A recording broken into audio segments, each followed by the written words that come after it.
Have you ever wondered why we constantly feel the need to improve ourselves?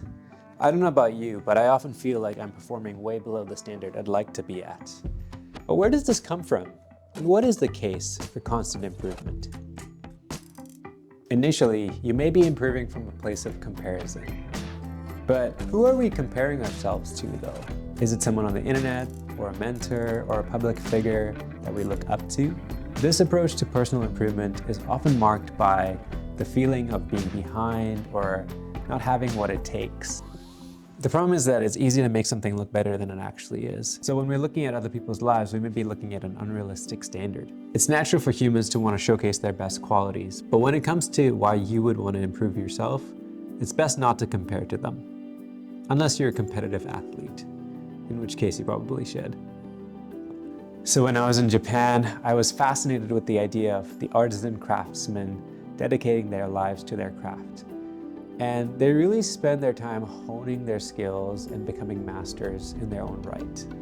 So when I got back to Vancouver, I decided that I really wanted to push for excellence within my own filmmaking in that same way and pursue mastery, really go after it.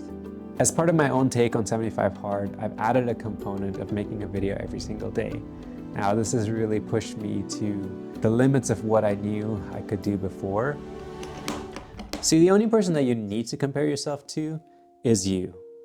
When I first started making videos, you can see in my first video that I was very uncomfortable being on camera. But in one of my latest videos, there's a massive difference in my body language and how comfortable I seem to come across. So by comparing myself to myself, I'm able to see the areas that I need to improve and ways that I can build upon some of the strengths that I'm picking up along the way. In this world, real value generation comes from creators and inventors taking raw material and creating something new out of it.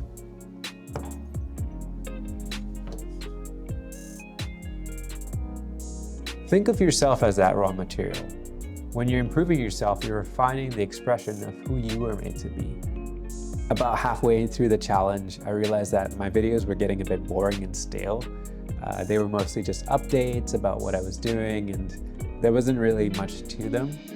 And so I got bored. I honestly got bored of what I was putting out. And if I'm getting bored of what I'm putting out, then I'm sure any sort of audience that tries to engage with it will also get bored. So it really pushed me to say, well, what does excellence look like? And how can I improve my story in order to deliver something that an audience would actually engage with and deliver something that an audience can actually enjoy? And so the last few videos have been me really pushing for excellence. And I plan on continuing to do that all the way to the end of the challenge. So it's intense. I'm currently staying up till 5 or 6 in the morning, filming and editing and just getting everything ready to go, falling asleep, waking up around 2, and then working on the next video. So incremental gains lead to constant improvement. If you've ever wanted to start running, but it feels daunting to just go out and run a 5K, go out and run 1K or run just for a minute on your first day. Then on your next day, add a little bit more to your time or your distance and keep doing that. And very quickly, you'll notice that you're able to run further and faster and longer. And your body just adapts and helps you get there. Getting started and getting over that initial mental hurdle is often the hardest part. The first few weeks of 75 Hard were some of the most painful. I was often sore, but very quickly into the journey, I realized my body was adapting and I was starting to be able to handle the load a lot better. So now at this point, with less than 3 weeks to go, I'm able to run without any pain or soreness and handle the level of activity that I'm pushing myself to do every single day. If you've wanted to start making videos, start with a really simple one. Maybe your first video is just you looking straight down the camera and delivering a thought. Then in your next video, you could add something like a second camera angle and another new element to the next video, like fun text.